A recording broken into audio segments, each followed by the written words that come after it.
As a chaplain, my role in the Air Force as it relates to suicide is to uh, provide comfort to the individual if the suicide has failed, and leadership reaches out to us to try and talk to them with the individual themselves may come and talk to a chaplain to see if we can provide that support. Of course, everything that we talk about with the individual is completely confidential, and um, and we'll do our best to encourage them, help them to find coping mechanisms to deal with stress as it relates to the events surrounding what brought them to that place. If the suicide has been successful, we would talk with the unit and provide comfort to the unit. We'll visit, we'll encourage, we'll set up counseling sessions and opportunities for those that were affected by that loss. Suicide has ripple effects, so it affects the unit, even if it's a unit that is located on another base installation. If it's the same career field or a teaching location, it may be a member who knew the individual who lost their life, and will provide support in that context as well. So we just do our best to be that good wingman, to support, to show love and encouragement in that difficult time.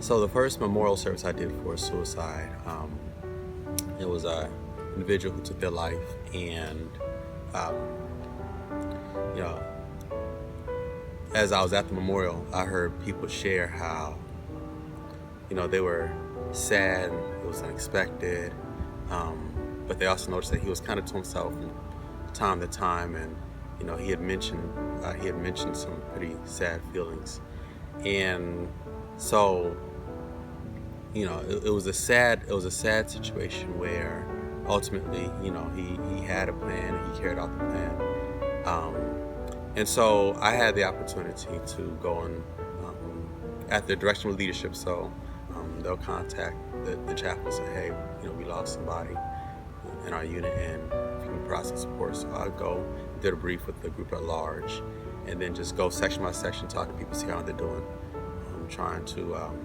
encourage them, again, trying to talk to them based on what they're going through. And not everyone experiences it the same way.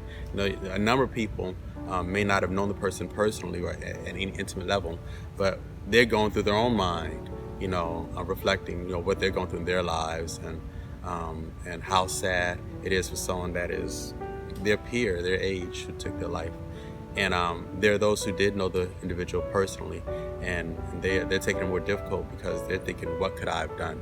With this epidemic, suicide has caused me to want to try to address the issue fairly head on. And so I did. I talked to leadership at the unit that I work with.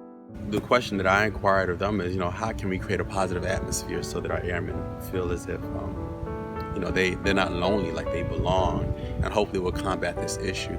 And leadership, they're all about that. So we're actually planning a block party. We want to do it on a regular basis within our unit. And of course, the commander, he's talked to members of the unit as well, and it's kind of been this swell where, okay, we need to do something to get people together, to have a good time, to interact, and to enjoy the experience. How can we get the message of connecting and camaraderie and building relationships? That's really important to me. And so we had a team leadership training with our chapel here recently, and again, I brought this subject up, and very well appreciated by those that I've talked to about how we can connect and how we can interact a little bit better. And so much so, I've taken the message out to the streets, and I've shared the message with a couple churches and leaders in the community. And again, very well appreciated, very strong response to this idea of how we can diminish the incidence of loneliness and sadness, which are precursors to suicide. Just a very positive, really is a very positive response to what's been discussed and shared so far. So the idea is simply to create community. How do we create community? And if we can learn how to create community and create attachments and create connections and create friendships, people that have those attachments and connections and friendships, they're just not as inclined to take the step of taking their life.